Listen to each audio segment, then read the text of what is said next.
Two guards asked.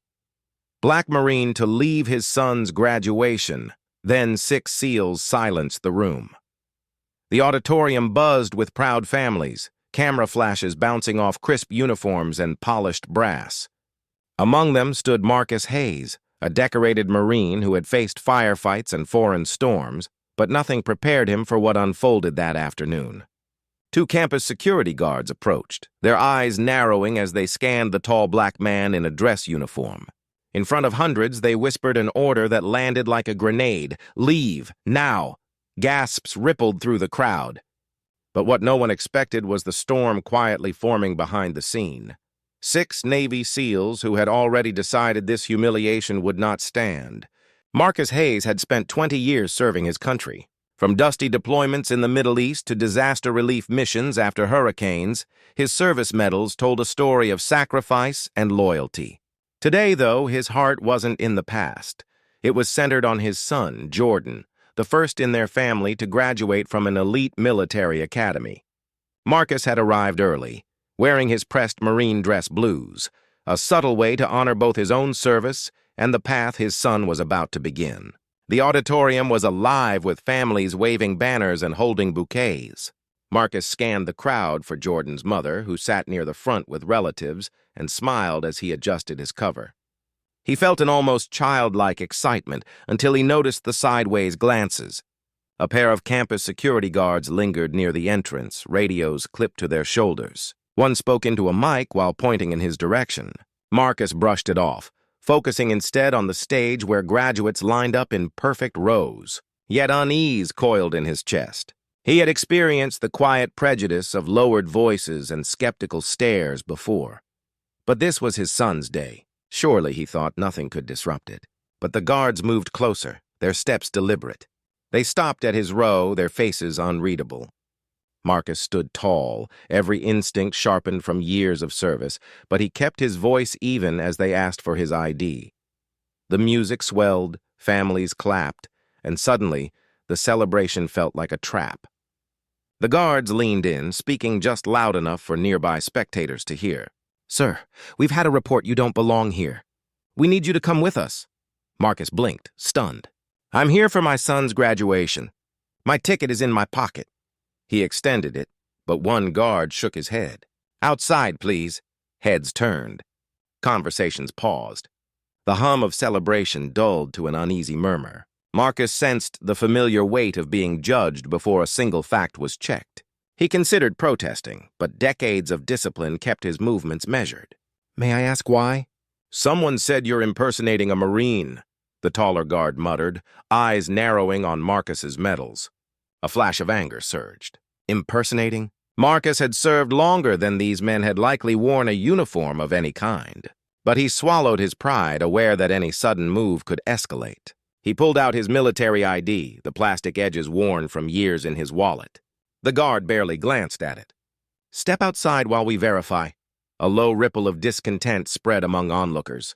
A woman whispered, "That's outrageous." A man in a Navy dress uniform shifted in his seat, jaw tightening.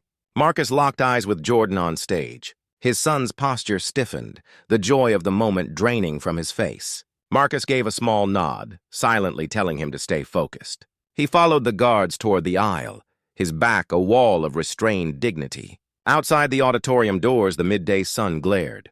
The guards began questioning him again, their tone edging toward condescension. "Where did you really get that uniform?" one asked. Marcus inhaled slowly, remembering the deserts of Kandahar, the cramped barracks of Okinawa, memories proving every stitch of fabric he wore. Inside, word of the confrontation traveled fast. 6 Navy SEALs, guests and mentors to the graduating class, exchanged glances.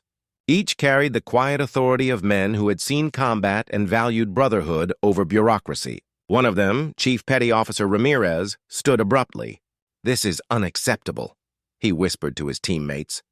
Without another word, the SEALs rose in unison, boots striking the floor with a rhythm that silenced the chatter. Their presence radiated command. Even the master of ceremonies hesitated mid-sentence. Families leaned forward, sensing a shift.